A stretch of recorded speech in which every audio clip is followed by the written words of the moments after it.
Capítulo 19, protección. Habíamos quedado entonces en que Borobá lo libera a Alexander, que sale corriendo. Se había armado una trifulca ahí entre la gente de la neblina y nuestros amigos los hombres blancos. Y finalmente Capitán Ariosto enloqueció. Bueno, Alexander descubrió lo de las vacunas, tiró las vacunas, y ahí se armó el problema cuando Tama le pega un palazo a Mauro Carias, que lo deja casi muerto. Después, bueno, nada, eso, se pelea con la gente de la neblina. Bueno, la cuestión es que terminan todos agarrándose con todos, los indios escapan, varios indios muertos y el capitán Ariosto a cargo. Entonces, en un momento de lucidez, Ludovic Leblanc es el que toma la posta para tratar de salvar a todo el mundo, porque saben que el capitán Ariosto los va a matar a todos. Entonces, se está tratando de ganar al capitán Ariosto, de hacerle creer que ellos creen que sí de verdad querían ayudar a los indios y todo eso. Entonces, bueno, en esa situación estamos. Como ocurría a menudo en el altiplano, la temperatura descendió de golpe a ponerse el sol. Los soldados acostumbrados al calor de la tierra, de las tierras bajas, tiritaban en sus ropas todavía empapadas por la lluvia de la tarde. Ninguno dormía por orden del capitán. Todos debían montar guardia en torno al campamento. Se mantenían alertas, con las armas aferradas a dos manos. Ya no solo temían a los demonios de la selva o a la aparición de la bestia, sino también a los indios, que podían regresar en cualquier momento a vengar a sus muertos. Ellos tenían la ventaja de las armas de fuego, pero los otros conocían el terreno y poseían esa escalofriante facultad de surgir de la nada como ánimas en pena. Si no fuera por los cuerpos apilados junto a un árbol, pensarían que no eran humanos, y las balas no podían hacerles daño. Los soldados esperaban ansiosos la mañana para salir volando de allí lo antes posible. En la oscuridad, el tiempo pasaba muy lento y los ruidos del bosque circundante se volvían aterradores. Kate Cole, sentada de piernas cruzadas junto al niño dormido en la tienda de las mujeres, pensaba cómo ayudar a su nieto y cómo salir con vida del ojo del mundo. A través de la tela de la carpa se filtraba algo de la claridad de la hoguera, y la escritora podía ver la silueta de Nadia envuelta en el chaleco de su padre. Voy a salir ahora, susurró la muchacha. No puedes salir, la atajó la escritora. Nadie me verá, puedo hacerme invisible. Kate Cole sujetó a la chica por los brazos, segura de que deliraba. Nadia, escúchame. No eres invisible. Nadie es invisible. Esas son fantasías. No puedes salir de aquí. Sí puedo. No haga ruido, señora Colt. Cuide al niño hasta que yo vuelva. Luego lo entregaremos a su tribu, murmuró Nadia. Había tal certeza y calma en su voz que Kate no se atrevió a retenerla. Nadia Santos se colocó primero en el estado mental de la invisibilidad, como había aprendido de los indios. Se redujo a la nada, a puro espíritu transparente. Luego abrió silenciosamente el cierre de la carpa y se deslizó fuera parada por las sombras. Pasó, como una sigilosa comadreja, a pocos metros de la mesa donde el profesor Leblanc y el capitán Ariosto jugaban a los naipes. Pasó por delante de los guardias armados que rondaban el campamento. Pasó frente al árbol donde estaba Alex atado y ninguno la vio. La muchacha se alejó del vacilante círculo de luz de las lámparas y de la fogata y desapareció entre los árboles. Pronto, el grito de una lechuza interrumpió el croar de los sapos.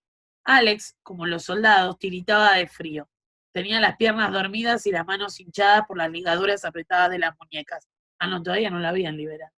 Le dolía la mandíbula, podía sentir la piel tirante. Debía tener una tremenda magulladura. Con la lengua tocaba el diente partido y sentía la encía tumefacta donde el culatazo del capitán le había hecho impacto. Trataba de no pensar en las muchas horas oscuras que se extendían por delante o en la posibilidad de ser asesinado. ¿Por qué Ariosto lo había separado a los demás? ¿Qué planeaba hacer con él? Quiso ser el jaguar negro, poseer la fuerza, la fiereza, la agilidad del gran felino, convertirse en puro músculo y garra y diente para enfrentar a Ariosto. Pensó en la botella del agua de la salud que esperaba en su bolso y en que debía salir vivo del ojo del mundo para llevársela a su madre. El recuerdo de su familia era borroso, como la imagen difusa de una fotografía fuera de foco, donde la cara de su madre era apenas una mancha pálida. Empezaba a cabecear, vencido por el agotamiento, cuando de pronto sintió unas manitas tocándolo. Se irguió sobresaltado. En la oscuridad pudo identificar a Borobá husmeando en su cuello, abrazándolo. gimiendo despacito en su oreja.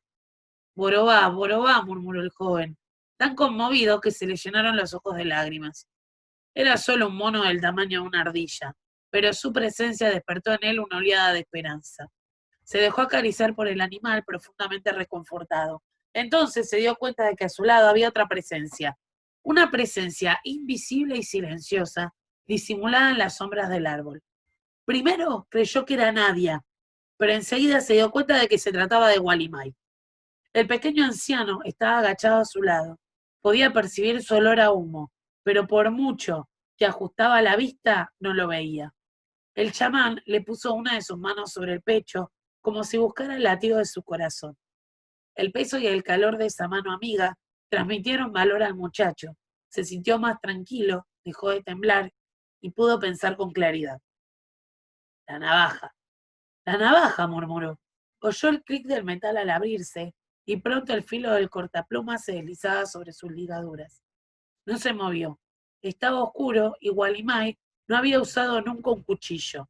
Podía rebanarle las muñecas, pero al minuto el viejo había cortado las ataduras y lo tomaba del brazo para guiarlo a la selva. En el campamento, el capitán Ariosto había dado por terminada la partida de naipes. Ya nada quedaba en la botella de vodka. A Ludovic Leblanc no se le ocurría cómo distraerlo, y aún quedaban muchas horas antes del amanecer. El alcohol no había tontado al militar como él esperaba. En verdad tenía las tripas de acero. Le sugirió que usaran la radiotransmisora a ver si podían comunicarse con el cuartel de Santa María de la Lluvia. Durante un buen rato manipulaban el aparato en medio de un ensordecedor ruido de estática, pero fue imposible contactar con el operador. Ariosto estaba preocupado. No le convenía ausentarse del cuartel. Debía regresar lo antes posible. Necesitaba controlar las versiones de los soldados sobre lo acontecido en Tapirahuateri. ¿Qué llegarían contando sus hombres? Debía mandar un informe a sus superiores del ejército y confrontar a la prensa antes que se divulgaran los chismes. Omaira Torres se había ido murmurando sobre el virus del sarampión. Si empezaba a hablar, estaba frito. ¡Qué mujer tan tonta!, farfulló el capitán. Ariosto ordenó al antropólogo que regresara a su tienda. Dio una vuelta por el campamento para cerciorarse de que sus hombres montaban guardia como era debido, y luego se dirigió al árbol donde habían atado al muchacho americano, dispuesto a divertirse un rato a costa de él. En ese instante, el olor lo golpeó como un garrotazo. El impacto lo tiró de espaldas al suelo. Quiso llevarse la mano al cinto para sacar su arma, pero no pudo moverse. Sintió una oleada de náusea, el corazón reventó en su pecho y luego nada. Se hundió en la inconsciencia. No alcanzó a ver a la bestia erguida a 3 pasos de distancia, rociándolo directamente con el mortífero hedor de sus glándulas. La asfixiante fetidez de la bestia invadió el resto del campamento, volteando primero a los soldados y luego a quienes estaban resguardados por la tela de las carpas. En menos de 2 minutos no quedaba nadie en pie. Por un par de horas reinó una aterradora quietud en Tapirahuateri, y en la selva cercana, donde hasta los pájaros y los animales huyeron espantados por el hedor. Las 2 bestias que habían atacado simultáneamente se retiraron con su lentitud habitual, pero su olor persistió buena parte de la noche. Nadie en el campamento supo lo sucedido durante esas horas, porque no recuperaron el entendimiento hasta la mañana siguiente. Más tarde, vieron las huellas y pudieron llegar a algunas conclusiones. Alex, con Borobá montado en sus hombros y siguiendo a Walimai, anduvo bajo en las sombras, sorteando la vegetación, hasta que las vacilantes luces del campamento desaparecieron del todo. El chamán avanzaba como si fuera día claro, siguiendo tal vez a su esposa Ángel, a quien Alex no podía ver. Culebrearon entre los árboles por un buen rato, y finalmente el viejo encontró el sitio donde había dejado a Nadia esperando. Nadia Santos y el chamán se habían comunicado mediante los gritos de lechuza durante buena parte de la tarde y la noche, hasta que ella pudo salir del campamento para reunirse con él. Al verse los jóvenes amigos se abrazaron, mientras Borobá se colgaba de su ama dando chillidos de felicidad. Walimai confirmó lo que ya sabían. La tribu vigilaba el campamento, pero habían aprendido a temer la magia de los Naab y no se atrevían a enfrentarlos. Los guerreros estaban tan cerca que habían oído el llanto del bebé, tanto como oían el llamado de los muertos, que aún no habían recibido un funeral digno. Los espíritus de los hombres y la mujer asesinados Aún permanecían pegados a los cuerpos, dijo Walimai. No podían desprenderse sin una ceremonia apropiada y sin ser vengados. Alex le explicó que la única esperanza de los indígenas era atacar de noche, porque durante el día los Nahab utilizarían el pájaro de ruido y viento para recorrer el ojo del mundo hasta encontrarlos. Si atacan ahora, algunos morirán, pero de otro modo la tribu entera será exterminada, dijo Alex, y agregó que él estaba dispuesto a conducirlos y pelear junto a ellos. Para eso había sido iniciado. Él también era un guerrero. Jefe para la guerra, Tahama. Jefe para negociar con los Nahab, tú, replicó Walimai. Es tarde para negociar. Ariosto es un asesino. Tú dijiste que unos Nahab son malvados y otros Nahab son amigos. ¿Dónde están los amigos? Insistió el brujo. Mi abuela y algunos hombres del campamento son amigos. El capitán Ariosto y sus soldados son enemigos. No podemos negociar con ellos. Tu abuela y sus amigos deben negociar con los Nahab enemigos. Los amigos no tienen armas. ¿No tienen magia? En el ojo del mundo no tienen mucha magia. Pero hay otros amigos con mucha magia lejos de aquí, en las ciudades, en otra parte del mundo, argumentó Alexander Cole desesperado por las limitaciones del lenguaje. Entonces debes ir donde sus amigos, concluyó el anciano. ¿Cómo? Estamos atrapados aquí. Walimai ya no contestó más preguntas. Se quedó en cuclillas mirando la noche, acompañado por su esposa, quien había adoptado su forma más transparente, de modo que ninguno de los dos chicos podía verla. Alex y Nadia pasaron las horas sin dormir, muy juntos, tratando de infundirse calor mutuamente, sin hablar, porque había muy poco que decir. Pensaban en la suerte que aguardaba Kate Cole, César Santos y los otros miembros de su grupo. Pensaban en la gente de la neblina condenada. Pensaban en las perezas centenarias y la ciudad de oro. Pensaban en el agua de la salud y los huevos de cristal. ¿Qué sería de ellos dos, atrapados en la selva? Una bocanada del terrible olor les llegó de pronto, atenuado por la distancia, pero perfectamente reconocible. Se pusieron de pie, de un salto, pero Walimai no se movió, como si lo estuviera estado esperando. ¡Son las bestias! Exclamó Nadia. Puede ser y puede no ser, contestó impasible el chamán. El resto de la noche se hizo muy largo. Poco antes del amanecer el frío era intenso y los jóvenes, ovillados con borobá, daban diente con diente, mientras el anciano brujo inmóvil, con la vista perdida en las sombras, esperaba. Con los primeros signos del amanecer, despertaron los monos y los pájaros. Entonces Walimai dio la señal de partir. Lo siguieron entre los árboles durante un buen rato, hasta que cuando ya la luz del sol atravesaba el follaje, llegaron frente al campamento. La fogata y las luces estaban apagadas. No había signos de vida y el olor impregnaba todavía el aire, como si 100 zorrillos hubieran rociado el sitio en el mismo instante. Tapándose la cara con las manos, entraron al perímetro de lo que hasta hacía poco fuera la apacible aldea de Tapiraguatén. Las tiendas, la mesa, la cocina, todo yacía desparramado por el suelo. Había restos de comida tirados por doquier, pero ningún mono o pájaro escarbaba entre los escombros y la basura porque no se atrevían a desafiar la espantosa hediondez de las bestias. Hasta Borobá se mantuvo lejos, gritando y dando saltos, a varios metros de distancia. Walimai demostró la misma indiferencia ante el hedor que había tenido la noche anterior ante el frío. Los jóvenes no tuvieron más remedio que seguirlo. No había nadie, ni el rastro de los miembros de la expedición, ni de los soldados, ni del capitán Ariosto.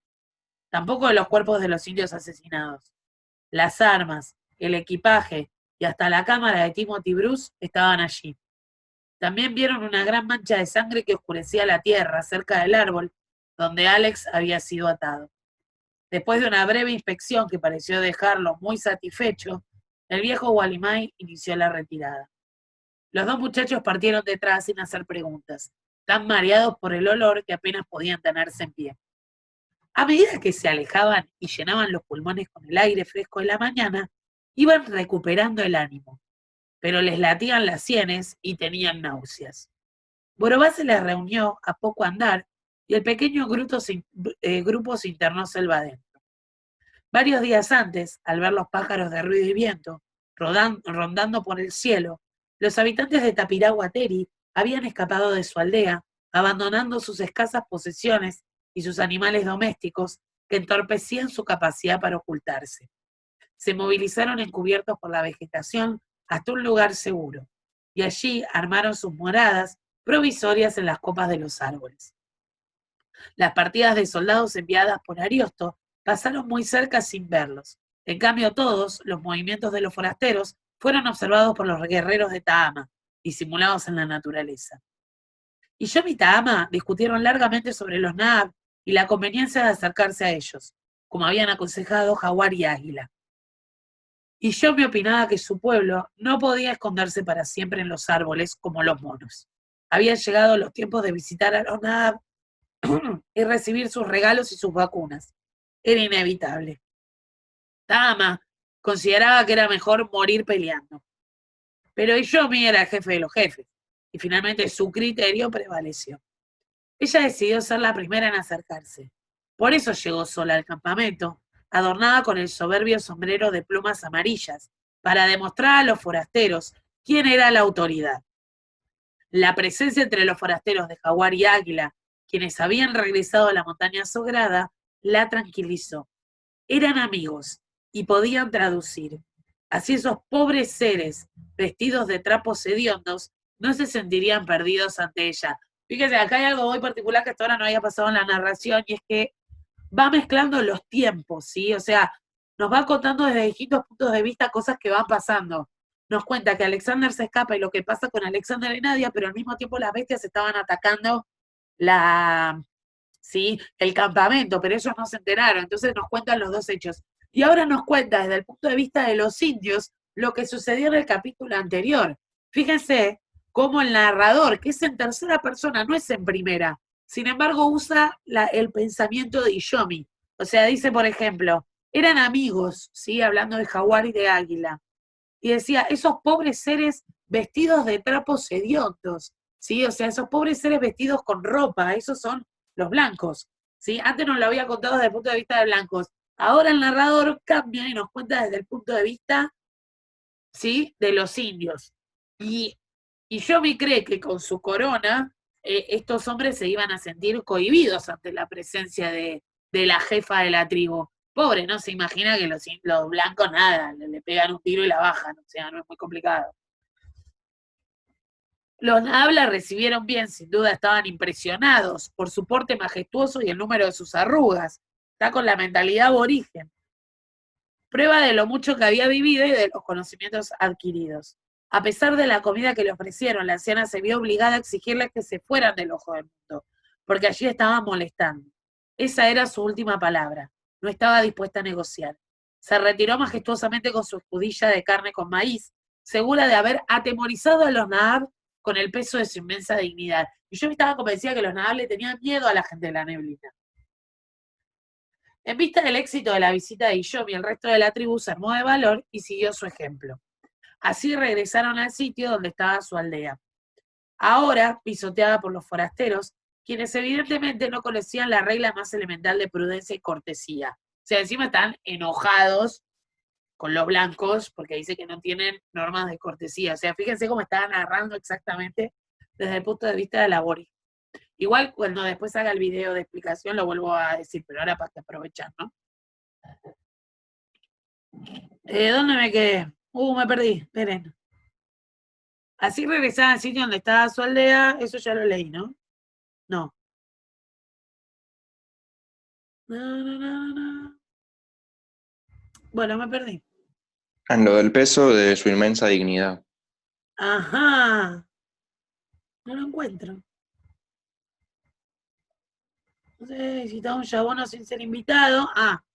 Allí los indios vieron los grandes pájaros relucientes, las carpas y los extraños Nahab, de los cuales tan espantosas historias habían escuchado.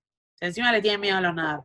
Estos extranjeros de modales vulgares merecían unos buenos garrotazos en la cabeza, pero por orden de Iyomi, los indios debieron armarse de paciencia con ellos. Aceptaron su comida y sus regalos para no ofenderlos, y luego se fueron a cazar y cosechar miel y frutas. O sea, los blancos creen que los indios tomaron sus regalos porque los vieron como algo fabuloso y estaban fascinados con los regalos. Y los indios, a su vez, toman los regalos porque, bueno, pobrecitos blancos se están ofreciendo esta porquería, bueno, hagamos de cuenta que nos caen bien y que, bueno, para no ofenderlos. pero en ningún momento pensaron que esos regalos eran algo extraordinario, ¿no? Luego se fueron a cazar y cosechar miel y frutas, y así podían retribuir los regalos recibidos como era lo correcto. Al día siguiente, cuando Iyomi estuvo segura de que Jaguar y Águila todavía estaban allí, autorizó a la tribu para presentarse nuevamente ante los Na'vi para vacunarse. Ni ella ni nadie pudo explicar lo que sucedió entonces. Claro, los indios no entendieron nada, porque encima no entendieron nada lo que pasó. No supieron por qué los niños forasteros, que tanto habían insistido en la necesidad de vacunarse, saltaron de pronto a impedirlo. Oyeron un ruido desconocido, como de cortos truenos. Vieron que al romperse los frascos se soltó el racanarigua y en su forma invisible atacó a los indios, que cayeron muertos sin ser tocados por flechas o garrotes. No conocían las armas de fuego. Y se acuerdan que fue como que ellos rompieron las vacunas y ahí fue cuando sacó el arma Mauro Carias y le disparó. El primero que muere es el indio, ¿sí? El que estaba con la expedición, que ahora se me fue el nombre. No Matue. Bueno, el otro. Caracahue. Caracahue, gracias.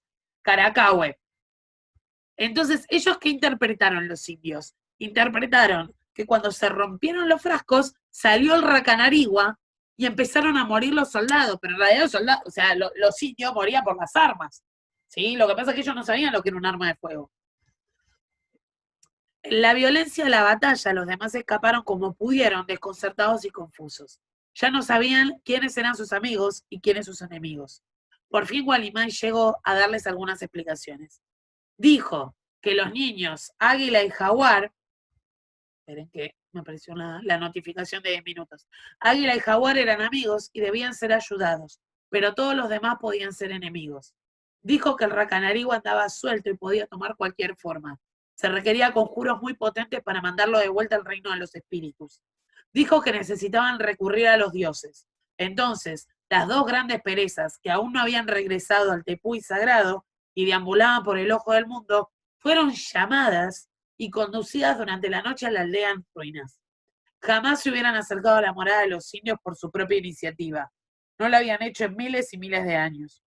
Fue necesario que Gualimay les hiciera entender que esa ya no era la aldea de la gente de la neblina, porque había sido profanada por la presencia de los Na'vi y por los asesinatos cometidos en su suelo.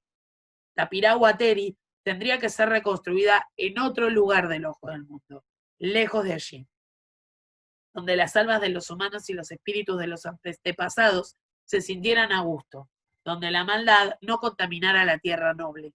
Las bestias se encargaron de rociar el campamento de los Na'vi, anulando amigos y enemigos por igual.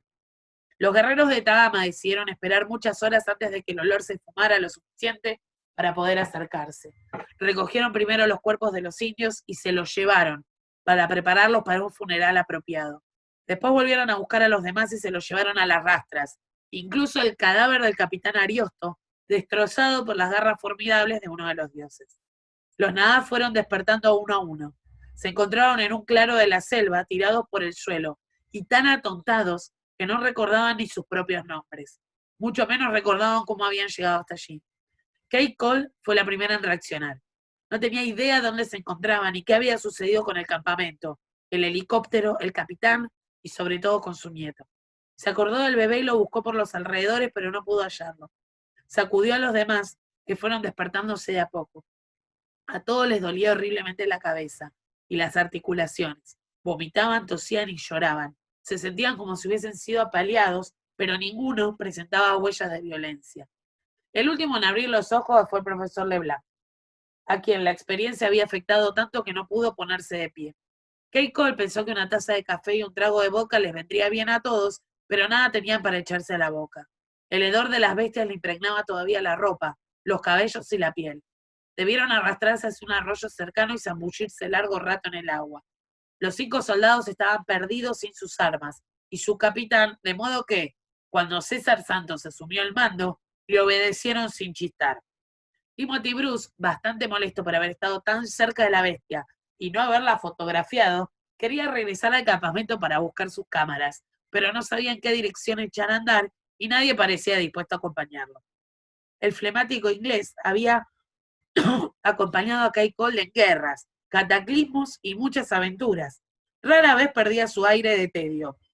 pero los últimos acontecimientos habían logrado ponerlo de mal humor. Kay Cole y César Santos solo pensaban en su nieto y su hija respectivamente. ¿Dónde estaban los niños?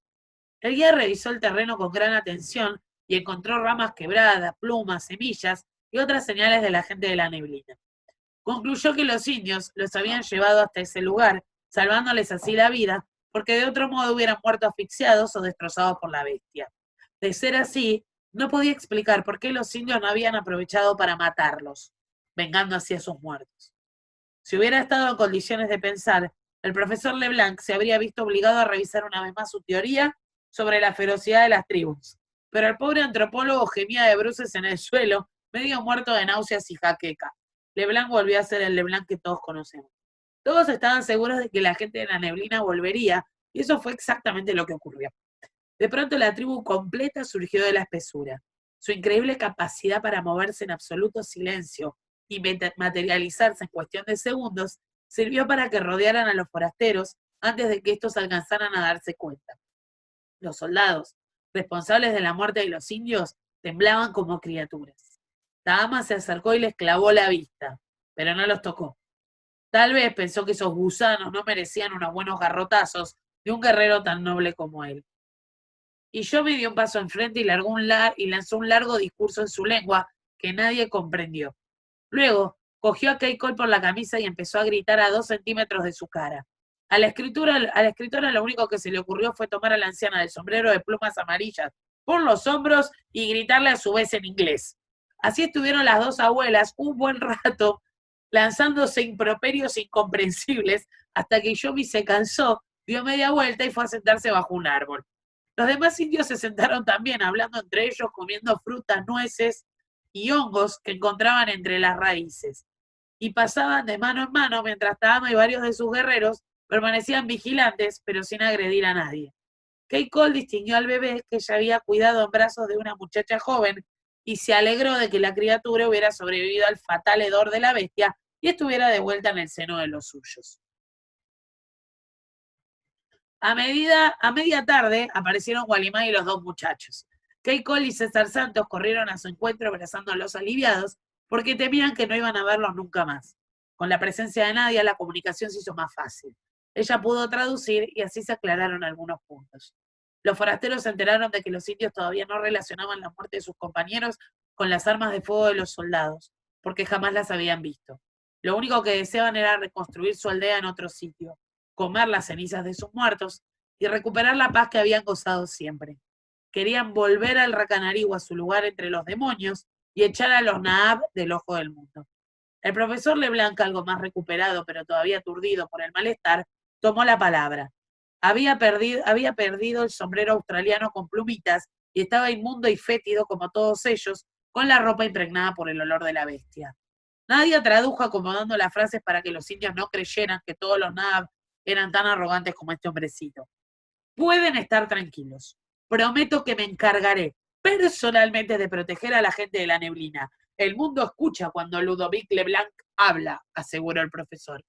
Agregó que publicaría sus impresiones sobre lo que había visto, no solo en el artículo del International Geographic, también escribiría otro libro. Gracias a él, aseguró, el ojo del mundo sería declarado reserva indígena y protegido de cualquier forma de explotación.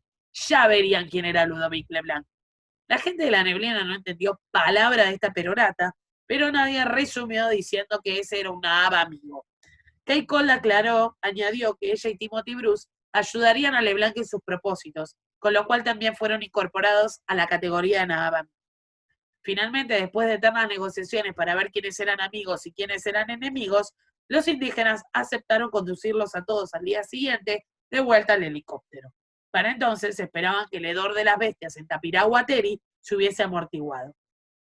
Y Yomi, siempre práctica, dio orden a los guerreros de ir a cazar, mientras las mujeres preparaban fuego y unas hamacas para pasar la noche. Te repetiré la pregunta que ya te hice antes, Alexander. ¿Qué sabes de las bestias? Dijo Kate Cole a su nieto. No es una, Kate, son varias. Parecen perezas gigantes, animales muy antiguos, tal vez de la edad de piedra o anteriores. ¿Las has visto? Si no las hubiese visto no podría describirlas, ¿no te parece? Vi 11 de ellas, pero creo que hay 1 o 2 más rondando por estos lados. Parecen ser de metabolismo muy lento, viven por muchos años, tal vez siglos. Aprenden, tienen buena memoria. Y no lo vas a creer. Hablan. Me estás tomando el pelo, exclamó su abuela. Es cierto. No son muy elocuentes que digamos, pero hablan la misma lengua de la gente de la neblina. Alexander Cole procedió a informarle que a cambio de la protección de los indios, esos seres preservaban la historia. Una vez me dijiste que los indios no necesitaban la escritura porque tienen buena memoria. Las perezas son la memoria viviente de la tribu, añadió el muchacho. ¿Dónde las viste, Alexander? No puedo decírtelo, es un secreto. Supongo que viven en el mismo sitio donde encontraste el agua de la salud, aventuró la abuela. Puede ser y puede no ser, replicó su nieto irónico. Necesito ver esas bestias y fotografiarlas, Alexander. ¿Para qué? ¿Para un artículo en una revista? Eso sería el fin de las pobres criaturas. Kate, vendrían a cazarlas para encerrarlas en zoológicos o estudiarlas en laboratorios. Algo tengo que escribir, para eso me contrataron. Escribe que la bestia es una leyenda, pura superstición. Yo te aseguro que nadie volverá a verlas en mucho, mucho tiempo. Se olvidarán de ellas. Más interesante es escribir sobre la gente de la neblina. Ese pueblo que ha permanecido inmutable desde hace miles de años y puede desaparecer en cualquier momento. Cuenta que iban a inyectarlos con el virus del sarampión, como han hecho con otras tribus. Puedes hacerlos famosos y así salvarlos del exterminio, Kate. Puedes convertirte en protectora de la gente de la neblina y con un poco de astucia puedes conseguir que LeBlanc sea tu aliado. Tu pluma puede traer algo de justicia a estos lados. Puedes denunciar a los malvados como Carías y Ariosto, cuestionar el papel de los militares y llevar a Omaira Torres ante los tribunales. Tienes que hacer algo, o pronto habrá otros canallas cometiendo crímenes por estos lados con la misma impunidad de siempre. Veo que has crecido mucho en estas semanas, Alexander, admitió Kate Colt admirada. ¿Puedes llamarme Jaguar, abuela? ¿Como la marca de automóviles? Sí. Cada uno con su gusto, puedo llamarte como quiera, siempre que tú no me llames abuela, replicó ella. Está bien, Kate. Está bien, Jaguar. Esa noche los Nahá comieron con los indios una sobria cena de mono asado.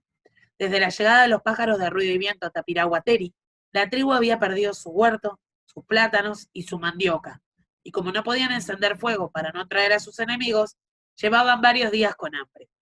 Mientras Kate Cole procuraba intercambiar información con Iyomi y las otras mujeres, el profesor LeBlanc, fascinado, interrogaba a Tahama sobre sus costumbres y las artes de la guerra. Nadia, quien estaba encargada de traducir, se dio cuenta de que Tahama tenía un malvado sentido del humor y le estaba contando al profesor una serie de fantasías. Le dijo, entre otras cosas, que él era el tercer marido de Iyomi y que nunca había tenido hijos, lo cual desbarató la teoría de LeBlanc sobre la superioridad genética de los machos alfa. En un futuro cercano, esos cuentos de Tahama serían la base de otro libro del famoso profesor Ludovic LeBlanc. Al día siguiente, la gente de la neblina, con Iyomi y Walimaya a la cabeza, y Tahama con sus guerreros en la retaguardia, condujeron a los Nahab de regreso a Tepirahuateri. A 100 metros de la aldea, vieron el cuerpo del capitán Ariosto, que los indios habían puesto entre dos gruesas ramas de árbol para alimentos de pájaros y animales, como hacían con aquellos seres que no merecían una ceremonia funeraria. Estaba tan destrozado por las garras de la bestia que los soldados no tuvieron estómago para descolgarlo y llevarlo de vuelta a Santa María de la Lluvia. Decidieron regresar más adelante a recoger sus huesos para sepultarlos cristianamente. La bestia hizo justicia, murmuró Kate. César Santos ordenó a Timothy Bruce y Alexander Cole que requisaran todas las armas de los soldados que estaban desparramadas por el campamento para evitar otro estallido de violencia en caso de que alguien se pusiera nervioso. No era probable que ocurriera, sin embargo, porque el hedor de las bestias, que aún los impregnaba, los tenía todos descompuestos y mansos. Santos hizo subir el equipaje al helicóptero, menos las carpas, que fueron enterradas, porque calculó que sería imposible quitarles el mal olor. Entre las carpas desarmadas, Timothy Bruce recuperó sus cámaras y varios rollos de película, aunque aquellos requisados por el capitán Ariosto estaban inutilizados, pues el militar los había expuesto a la luz. Por su parte, Alex encontró su bolsa y adentro estaba intacta la botella con el agua de la salud. Los expedicionarios se aprontaron para regresar a Santa María de la Lluvia. No contaban con un piloto porque ese helicóptero había llegado conducido por el capitán Ariosto y el otro piloto había partido con el primero. Santos nunca había manejado uno de esos aparatos, pero estaba seguro de que si era capaz de volar su ruinosa avioneta, bien podría hacerlo.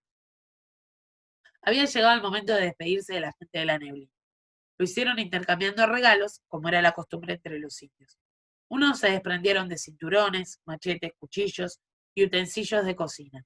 Otros se quitaron las plumas, semillas, orquídeas y collares de dientes. Alex le dio su brújula a Tahama, quien se la colgó al cuello de adorno, y este le regaló al muchacho americano un atado de dardos envenenados con curare y una cerbatana de 3 metros de largo que apenas pudieron transportar en el reducido espacio del helicóptero. Y yo me volví a coger por la camisa a Kate Cole para gritarle un discurso a todo volumen, y la escritora respondió con la misma pasión en inglés. En el último instante, cuando los nada se aprestaban para subir al pájaro de ruido y viento, Wally May entregó a Nadia una pequeña cesta. Con esto dejamos por acá este capítulo.